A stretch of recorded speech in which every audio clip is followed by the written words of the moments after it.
Hello, everyone. Thank you for tuning in today. Welcome to It's Time for More Injury Funding, the podcast for all who want to learn about legal funding and its significance in personal injury, product liability, workers' compensation, shirking law, maritime, and many other types of law practice domains. I'm your host, Laura, founder and CEO of More Injury Funding, the legal funding counselors with passion for law, medicine, legal funding, and heart for all suffering individuals. In this episode, I have a pleasure to be talking to the attorney Tommy Badeaux with the law office of Tommy Badeaux, practicing personal injury in maritime law in Metarie, Louisiana. Tommy from Cut Off, Louisiana, graduated from South Lafourche. I'm not sure if I'm pronouncing all these French names properly. High school and earned his pre-law degree at the University of Louisiana after obtaining his doctorate from Loyola University. He started a solo practice focusing on personal injury claims, drawn from his own car accident experience. And we can hopefully hear from that about that soon. Tommy later joined the law offices of Frank D'Amico Jr., continuing to advocate for clients harmed by negligence. Today, we'll be diving deep into the challenging stereotypes in personal injury law with a quick glance at the maritime law. At the end of our episode, I prepared fun pop-up questions, so stay tuned. Welcome to It's Time for More Injury Funding podcast, Tommy. Hey, thank you for having me on, Laura. I appreciate it. Good to have you here with us. Let's start our discussion with your personal understanding of personal injury law. How is personal injury profession generally is interpreted by the public, and what are the common stereotypes? Because all we know that personal injury is very stereotypical in the United States.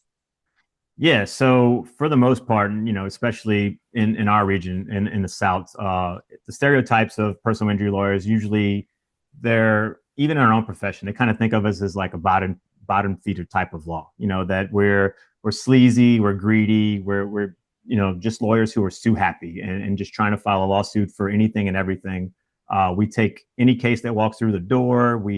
We possibly make clients, make up injuries and just want to file suits and get money. So that is commonly a stereotype that I've been trying to dissuade people from and learn more about our industry and how we help people. So I think, every industry's got their bad apples. There's bad cops, there's bad teachers, there's bad doctors, and you brought even there's bad funding companies out there that want to prey on innocent people who don't know the ins and outs. And so, it just so happens that in the PI world, there's a lot of just negative stereotypes that come with the line of work that we do.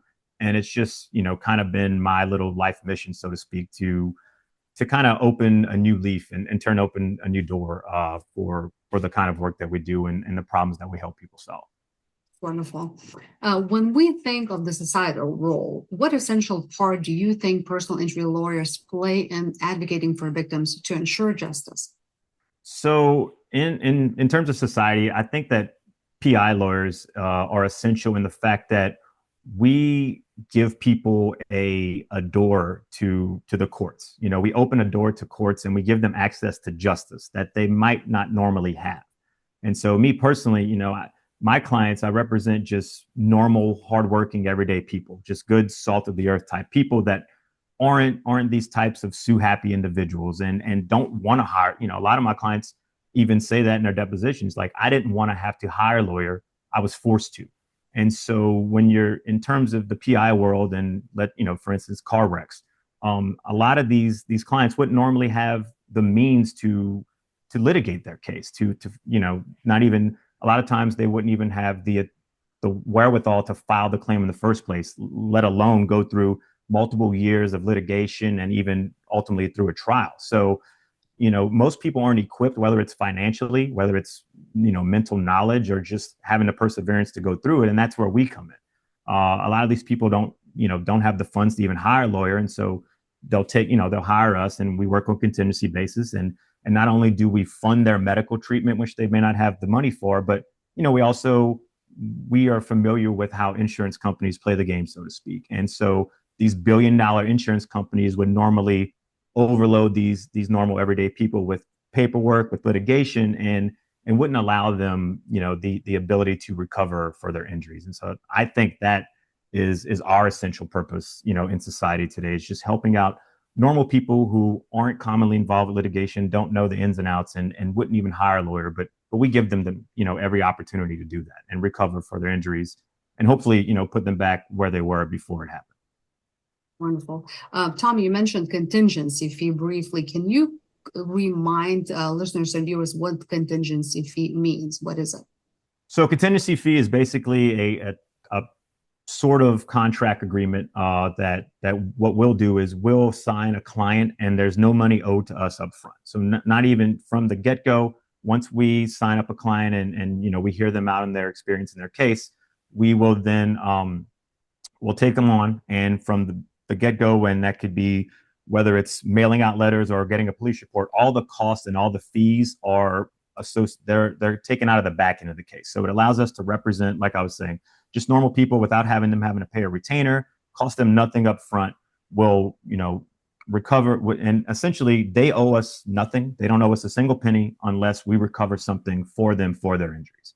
And so it really gives us an opportunity to represent those people who don't have tens of thousands of dollars to hire an attorney, pay a retainer, or things like that. So the contingency fee model is really helpful in terms of personal injury cases that are not only high dollar and high value, but they're also high stakes, comes with a lot of risk. And, if we were to bill by the hour, those fees could be pretty high. Much for explaining it so thoroughly, because very few people know about contingency fees. So it's very important for everybody to know and learn what it is. Let's jump now to the question that I've been itching to ask you, Tommy. What are the most prevalent misconceptions about personal injury law that you encounter in your practice of law? So, besides the common stereotypes that we talked about, obviously, being called an ambulance chaser and things of that nature, I think a common misconception, and this kind of builds upon the contingency thing we just discussed, that people think that lawyers, PI lawyers, take all of our clients' money.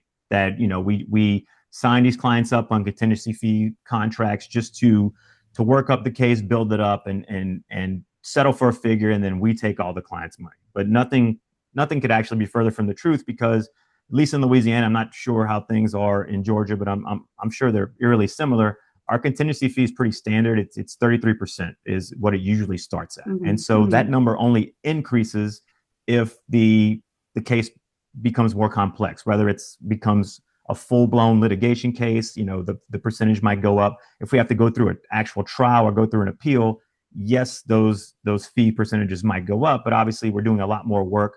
The case value is likely going up too. So the client is always going to recover something. So while I can't speak for some of my colleagues that, those bad apples that we talked about earlier, I make it a point that my clients never take home, they will always take home more than I do. I'm never going to take more to my clients, barring some really abnormal agreement to where my client might just come to me and say, "Hey, Tommy, look, I understand I'm in this situation. I'm in this client, this claim for a reason. I just want to get medical treatment. I don't care about in-pocket recovery for myself. I just want to get better." So in those instances, obviously, I'll have a detailed discussion with the client. And, if my fee happens to come up more than what their in-pocket amount is, that's because they expressly waived their in-pocket amount or something like that. Now, granted, it's only happened maybe twice in my career where my clients are just, we were constrained maybe by a liability policy, and they just said, "Hey, I understand I'm supposed to get $7,000 in my pocket, but I'd rather have that money spent on pain management and injections." So in those situations, obviously, maybe my fee might have outweighed what their recovery was, but it's because they expressly decided against it. So I think that's a common misconception, that we're just in it to take money and we're being greedy. And then another kind of newer misconception that I think you might have touched on in some of your other episodes is the whole insurance issue of it. A lot of people in tort reform, I know it's kind of getting up there in Georgia. It's really hot down here in Louisiana since 2020. People are blaming lawyers for the insurance rates, and it's great. The insurance company, unfortunately, is doing a good job of their lobby, just blaming everything on PI lawyers, and the public's misinformed. And of course, who's the easiest scapegoat? It's us. And they say that, hey, because lawyers are filing all these lawsuits, it's making rates go up, but they're not turning around and pointing the finger at themselves for delaying claims. They're not looking at other factors that could be prevalent in the state, such as uninsured drivers out on the roads, the amount of carriers in the state writing policies, and just the overall conditions of the roads or things like that that also contribute. So I think those are just some common misconceptions that we're just greedy, money hungry, and that we're responsible for people's insurance rates. And I think something hopefully could be done in the next couple of years to dispel those and change the narrative about us a little bit. So I truly do. These widely spread misconceptions, misinterpretations undoubtedly impact those affected, and that is injured clients, attorneys, medical practitioners, legal funding companies, and alike. Do these misconceptions hinder victims from pursuing legitimate claims in any way?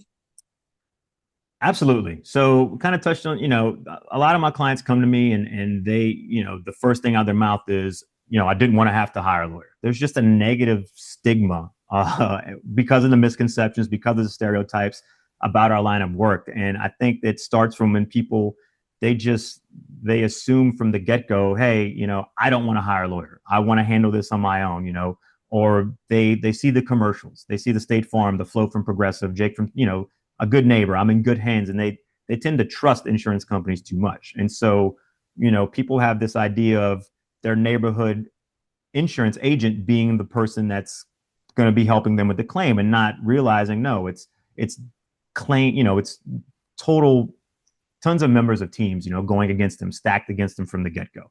And so they tend to not want to hire a lawyer because they're like, oh, I don't want to be involved in a lawsuit, thinking that all of our claims automatically result in a lawsuit. Well, it's a newsflash to them. Hey, we're just going to start a claim, and we don't have to actually go through with litigation unless a couple of factors happen. And so I think they're just worried about what their peers and the general public may say. Oh, Laura filed a lawsuit with Tommy. She's just sue hungry, looking for free money. She's looking for a handout. Not really, realizing that people who come to us are hurt. They don't want to hire us. That's another bad thing about our profession is people aren't calling me because they have good news. They're calling me because they're in a bad situation. They're dealing with a tough time. And another one of those worries is, what are my neighbors going to think of me if they know I'm having a lawsuit against State Farm, or, if worst case, if they know the person who hit them from some sort of connection. And so, yeah, there's definitely these stereotypes and these mindsets in society that prevent them from hiring lawyers and getting the justice and the compensation they deserve. So. And it's an interesting point you made. Most people probably have never heard of even personal injury law until they actually need one, until they need an attorney, until they're really badly injured. So, of course, we're noticing now there's more nationwide, advertisement of personal injury law with billboards, TV ads, and, conferences and everything else in between, social media, of course. But again, when it comes down to the injured individuals, we don't need one until we need one. Yeah, it's a very reactive. It's a reactive industry. There are other types of law that, I guess possibly like, if you need to write a will. I mean, obviously the outcome for that's bad, but there are other lawyers that you might call for good news, whether it's a new business acquisition or something like that. But our line of work, it's never a good, it's never good when you need to call me. But that's what we're here for. It's very stressful. Personal injury, a lot of people also don't understand how stressful this profession is, particularly in this branch of practicing law. All right, let's talk about what strategies, like what tips would you give, if we think of strategies that legal professionals like attorneys, paralegals, legal assistants, case managers could use to educate the public and shift the narrative around personal injury law? So, I mean, me personally, what is just, obviously, look, the law is not an interesting topic for a lot of people. And PI might not be the most riveting area of law, So if you're watching TV and you see a legal program, Suits is not showing the world of PI. They're showing the high stakes corporate, interesting kind of stuff. Or you might have the criminal dramas in that area. So just me personally, what I try to do is I don't try to just interject law into my everyday conversations, but just when, not to get into like political debates about the insurance, but whenever you hear people talking about some kind of issue that could, enter the landscape of the law. And I think you should just try to educate the general public more about what it is we do and how, all lawyers aren't those ambulance chases on TV and how we are here to help people and maybe just some of the other things we do, like with you might have a bad stigma about us in your mind, but we're also the people, at least, on the local level, that aren't on the billboards, the Morgan and Morgans and all those kinds of people. We're the ones who are sponsoring your kids' softball teams. And we're the ones who are helping out the schools at career day and things of that nature. So I think if we just kind of change that narrative of, hey, you don't realize that all these commercials you're seeing on TV, those are a very select few who have chose their own business model and ran with it and taken the profession of law to become a business. Whereas most of us in this area, and especially me personally, I became a PI lawyer because of my own car wreck. I've been there. I've been in my client's shoes. All of us aren't out there just to chase a check and to get quantity and volume practices. We're there because we want to help people. And me personally, I've been there. I understand everything my clients are going through. I've been in a hospital bed. I've been not able to work. I've been out of the public and known, I've tried to share that with people that we're not all, those people you see on TV, all suited up and promising you tens of thousands of dollars just by signing up with us. So I think just on a local level, whether you're an attorney, a paralegal, legal assistant, whatever you are, if you just kind of show that there's more to the practice of law, and specifically there's more to personal injury than just all this glitz and glam that you might see on TV.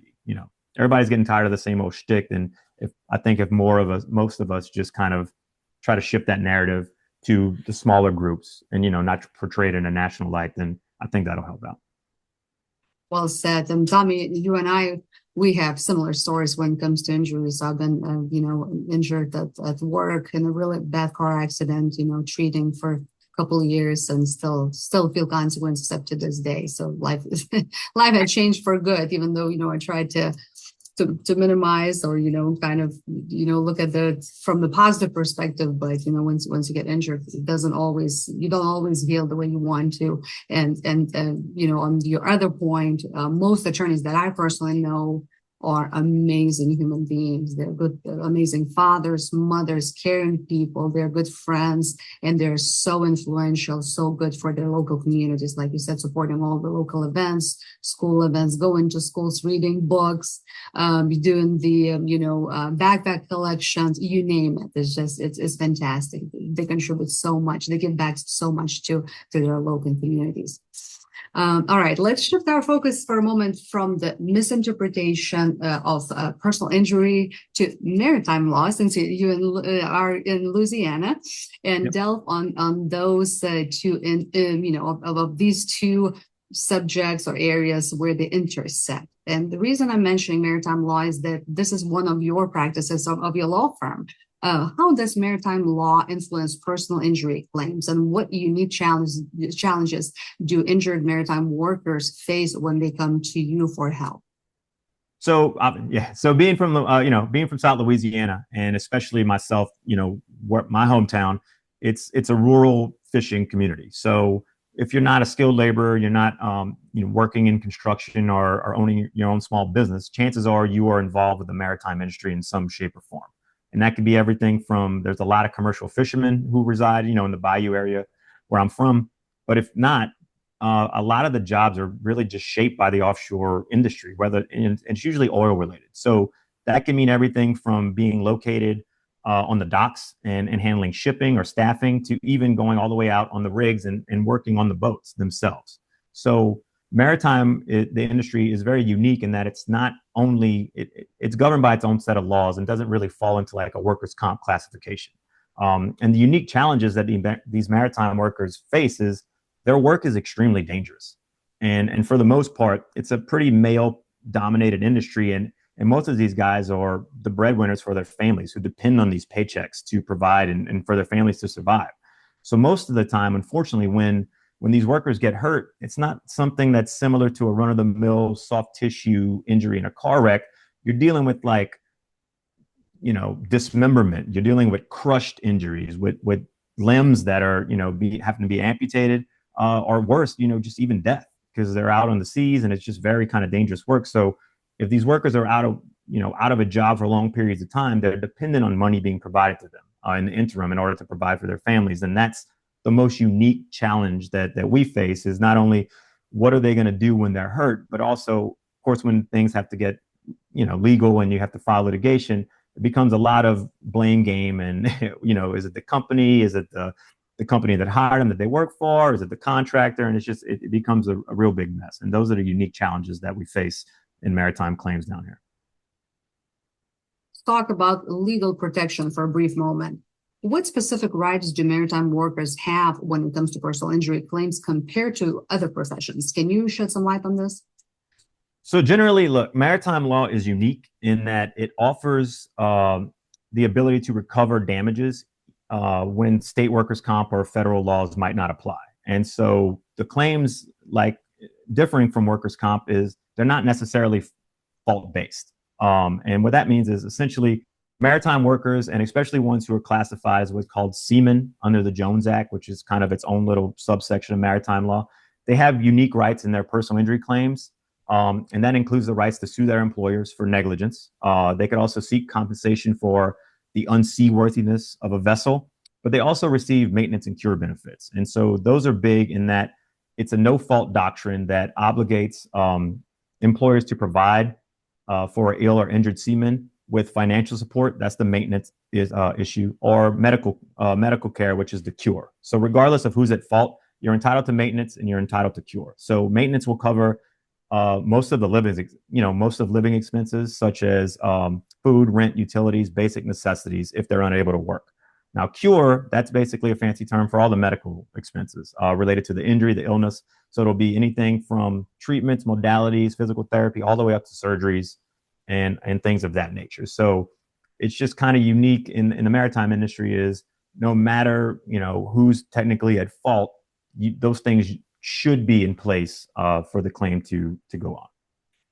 What about one? I just thought for a second, when my son was little, years and years ago, we went on this excursion in Tennessee. I think it was Chattanooga, Tennessee, and there was this bus that slides into water and becomes a boat, and then vice versa. So would that qualify as a bus, or would that be a boat? That would be up to that would be a pretty good that'd be a good hypothetical for the bar exam. I tell you that. I think it could be classified as both. So obviously, that's another thing is maritime is, while it's obviously based around the water, you'll note, a couple of cases we have are for people who are injured on the actual dock, on land, but doing work for a company, or whether it's an actual offshore industry, or it could be just like a staffing company. So as long as they're deemed to be what's called a seaman, that's where the Jones Act comes in. Are you a Jones Act laborer? So, we've had cases where guys have been performing work, tearing down a scrapyard or a shipyard that was ruined for a hurricane and got injured while doing that. So, not actually on the boat itself, but doing work related to a maritime activity. You could still be compensated for those. But in your pretty interesting situation, I guess it would all, we'd have to get down to the details of, hey, primarily, what is the primary function of this? Is it always in the water every day for every trip? And if so, I think you could probably make an argument that, it would be a maritime kind of issue. Now, granted, I'm sure they have all kind of weird waivers and claims you have to sign, and I'm sure they've been sued before. So we'd probably have to look into that more. But that's a pretty interesting aspect. You're asking the right questions. I can tell you're an attorney for sure. Do you believe that education and outreach can play a role in correcting misunderstandings and misinterpretations about both personal injury and maritime law? Yeah, absolutely. I think that education and outreach can play an important role. So, education in general, whether it's, whether that might be companies, and look, this could be a maritime company, this could be just a regular shipping company, whether it's companies doing a better job of training their own employees or supervisors to prevent some of these injuries or incidents from occurring, or just the general public being more informed about, the good things that lawyers do for the citizens. And, kind of goes back to the bigger picture of what we talked about. It's just, there's a lot of correcting we could do to the public and letting them know, hey, that personal injury and maritime law serve a purpose. They're not just in there so people can get rich off of the backs of companies. Like, they don't realize that a lot of these claims happen because companies do the wrong thing. And once again, not saying every company's bad and every client is good, but for the most part, these are things that could be prevented. And a lot of things I was actually on a radio show the other day that we do locally down here, and there's the big case right now is that Starbucks sued out of California that the hot tea spilled into this guy's lap. So, people are hearing this and thinking, oh, this guy got lucky, he got $50 million, but there's a bigger story in that. And is it the training of these Starbucks employees, like the lady back in the 90s with the McDonald's coffee? People think this lady just got lucky, got $1 million because she spilled coffee, but it was more about an industry practice and McDonald's doing something wrong across the board, across the nation. And so I think the more outreach and the more, education that we give to the public that, hey, this is not people just trying to run in front of a UPS truck and get $1 million. Like, the people who get those settlements, unfortunately, are hit by a UPS truck that the driver might not be trained properly. The driver might be on the road for too long. And trust me, these people would give back that $1 million in a heartbeat if it meant them not having 3-level cervical fusions done, to acquire medical bills that are in the excess of $500,000+, to be able to get those settlements. So I think, a little bit of education, a little bit of outreach can definitely play a role in that. So what do you, Tommy, tell somebody, one of your clients who comes and says, my dear attorney, my friend just got $1 million. How can I get $1 million from a car wreck? But I'm not hurting much. I just have a small scratch on my car. Yeah, so I guess that could almost be like another misconception that we kind of talked about earlier. Is people tend to hear about these stories. And look, it's good and bad, because while it's great that you may have a friend or a relative that went through the experience, those cases that you see on the TV commercials are the cases that you hear about the most, those high dollar verdicts. Those people are really messed up. But also, you're never fortunate that you're in a wreck, or, I always tell my clients, look, you're not lucky that you were in this wreck in the first place. Now, you're fortunate because you were hit by somebody or a company with higher limits to be able to pay. So if you're severely hurt on a personal policy and you need a surgery, chances are those personal limits, especially in Louisiana, because we have the lowest in the entire country. Our premiums here are $15.30. So if a person gets hit by somebody with minimal insurance, chances are you're not going to be able to get that surgery that you may need because of that wreck. But if you get hit by a company policy, now granted, that's when another misconception comes in. Oh, you just want to try to sue companies because they have high insurance. Well, no, we have to utilize the coverages that are available to us and to our clients. So oftentimes when people come and say, oh, my aunt got hit by this truck and she got $1 million, there's a lot of things that play into that. And so the first thing I say is, okay, well, who did she get hit by? First off, what were her injuries? And B, where did it happen? Because in Louisiana, there's a big thing about venue, and there's no more stark contrast. And right here, my office is right outside of New Orleans. Well, in New Orleans might be probably one of the top two. If it's not, it's definitely not three. So it's either first or second in terms of jury verdicts and the amount of damage awards they give out. But right across Lake Pontchartrain is St. Tammany, and that is by far the worst venue for what we do. So, it's just a different demographic, different type of people.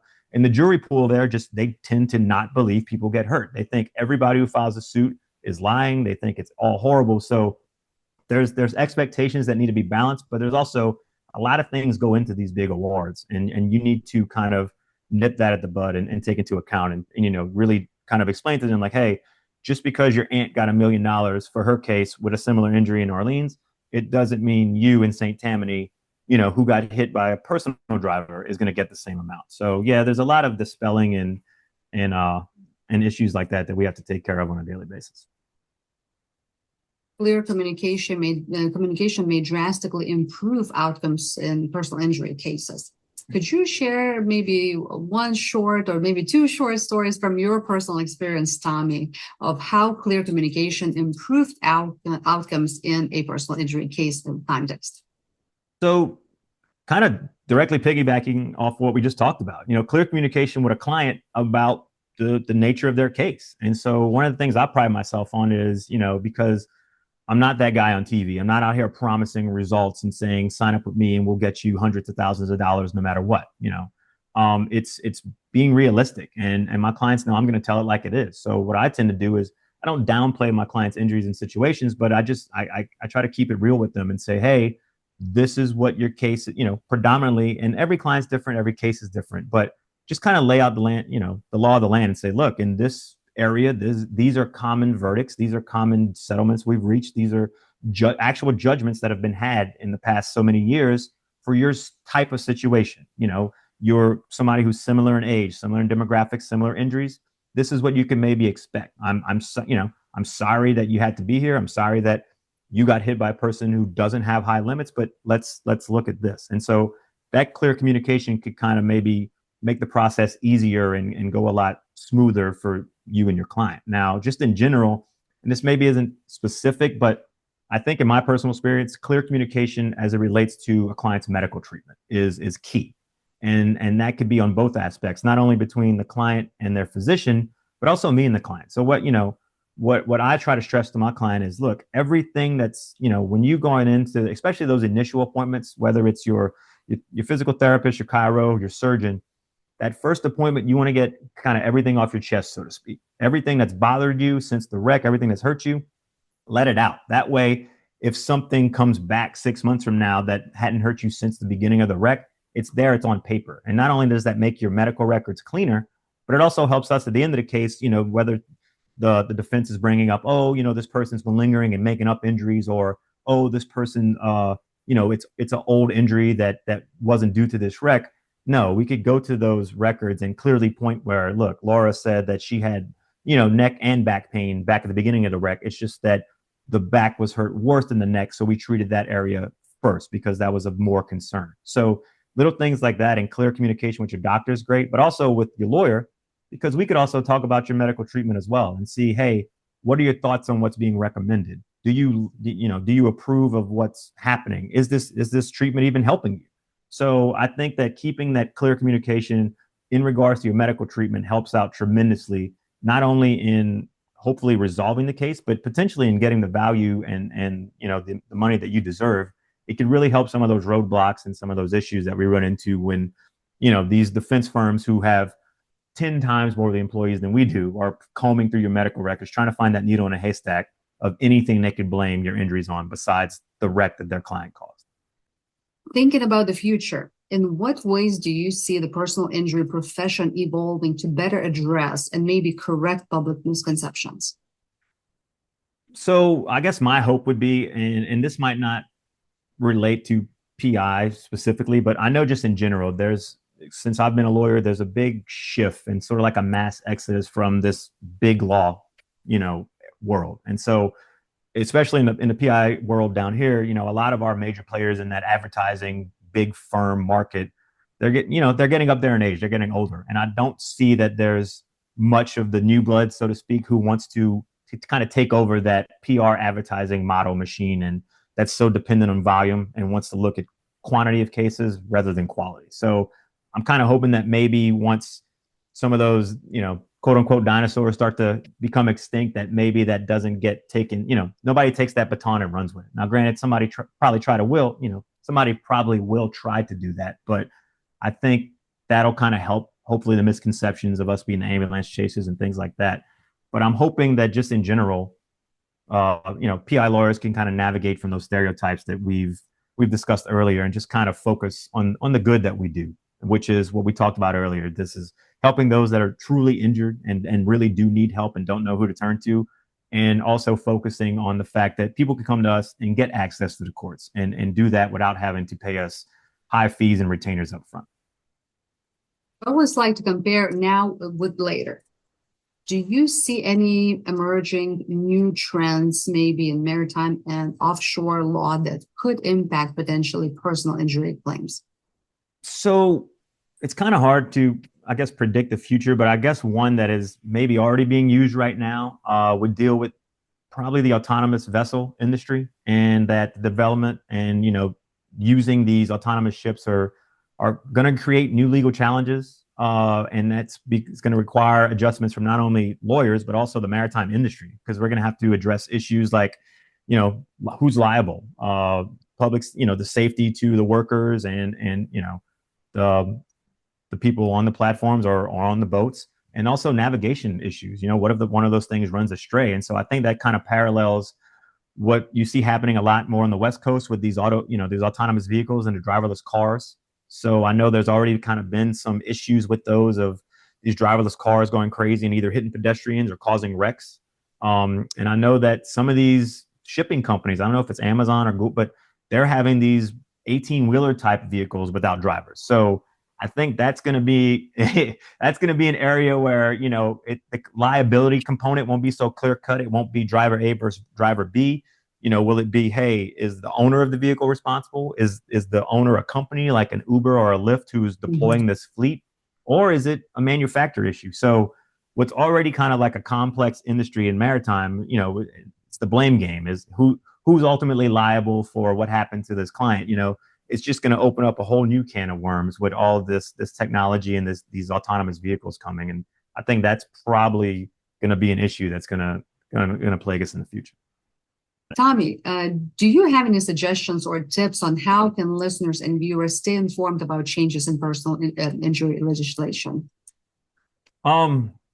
Yeah, so I guess the easiest way would be to file, if you know a lawyer, whether it's me or somebody local to your area, there's probably going to be a lawyer who's going to keep you abreast of any important changes and issues that you need to know. So, like, I know we crossed upon the tort reform topic. I know that's literally going to be discussed in the next couple of months here in Louisiana. So there's going to be a lot of political issues and stuff like that.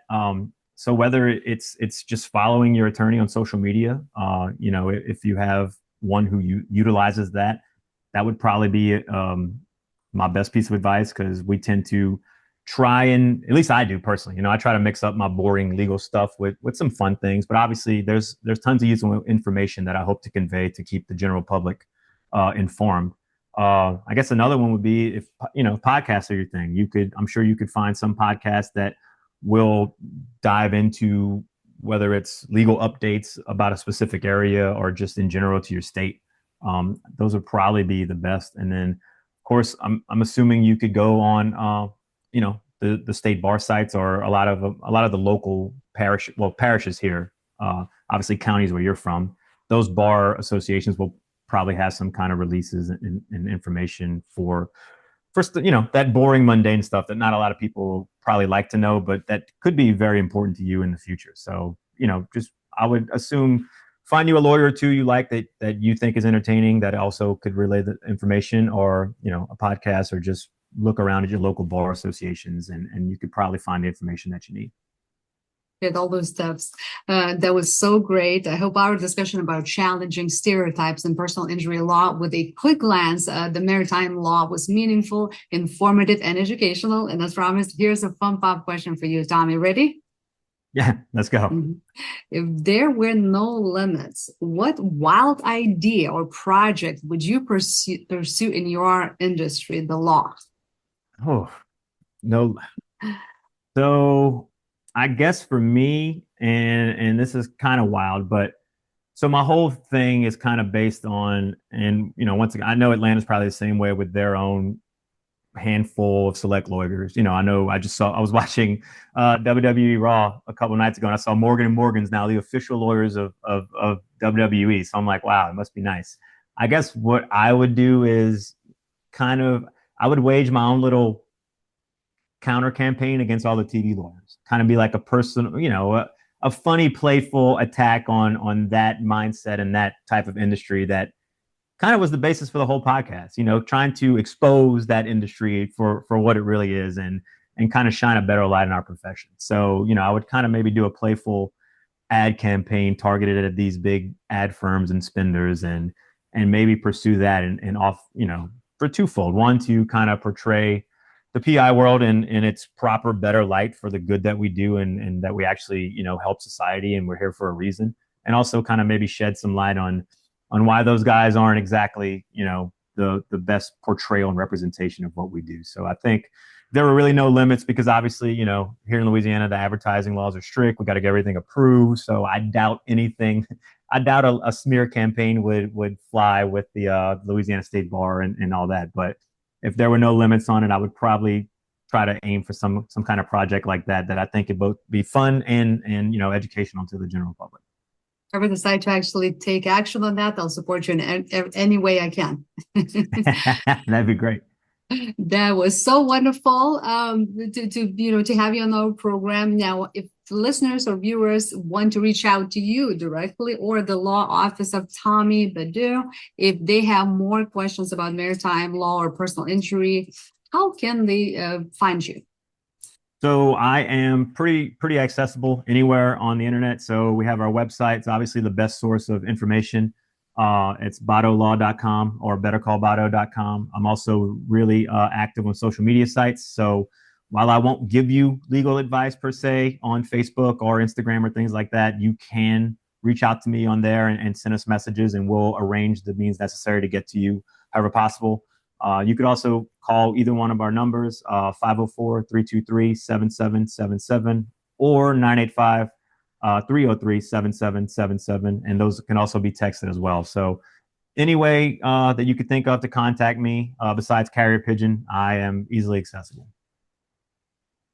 Attorney Tommy Badeaux with the law office of Tommy Badeaux, practice in personal injury and maritime law in Metarie, Louisiana. I want to thank you all for listening and watching our story today. For more tips and tricks on legal funding and personal injury law and medicine related topics, follow me, download, like, and subscribe. For It's Time for More Injury Funding podcasts on several podcast platforms worldwide, and follow More Injury Funding on LinkedIn, Instagram, Facebook, Twitter, TikTok, Pinterest, YouTube, Google Business Profile, and my website at moreinjuryfunding.com. I can't wait to see you, my dear listeners and viewers, at my next upcoming episode. Tune in soon for our next guest. Until then, be well. Thank you. Thanks.